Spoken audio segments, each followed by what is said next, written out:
വർഷങ്ങൾക്ക് മുമ്പേ മാറിവന്ന സർക്കാരുകൾ ബജറ്റിൽ ഉൾപ്പെടെ തുക വകയിരുത്തിയിട്ടും എല്ലാം കടലാസിലൊതുങ്ങുകയായിരുന്നു.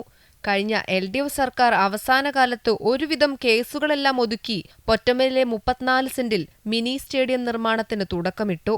MLA ഫണ്ടിൽ നിന്നും 1 കോടിയും കോർപ്പറേഷൻ ഫണ്ടിൽ നിന്നും 50 ലക്ഷവും സ്റ്റേഡിയത്തിനായി പാസാക്കിയിരുന്നു. എന്നാൽ പണി പാതി വഴിയിലാക്കി സർക്കാർ ഇറങ്ങിയതോടെ കളിസ്ഥലം വീണ്ടും കാടുകയറി.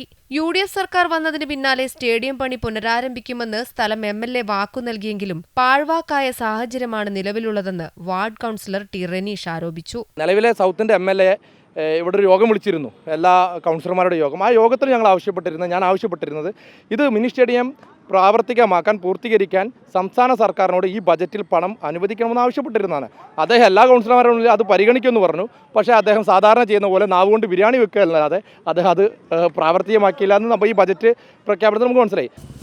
ലോകകപ്പ് ലഹരിയിൽ നാടും നഗരവും ആഹ്ലാദിക്കുമ്പോൾ കളിസ്ഥലമില്ലാത്ത കോഴിക്കോട് നഗരത്തിന്റെ പ്രതിഷേധ സൂചകമായി സ്ഥലത്ത് BJPയുടെ നേതൃത്വത്തിൽ പ്രതിഷേധ ഫുട്ബോൾ നടത്തുകയുണ്ടായി. പണി പുനരാരംഭിച്ചില്ലെങ്കിൽ പ്രതിഷേധം ശക്തമാക്കാൻ ഒരുങ്ങുകയാണ് BJPയും.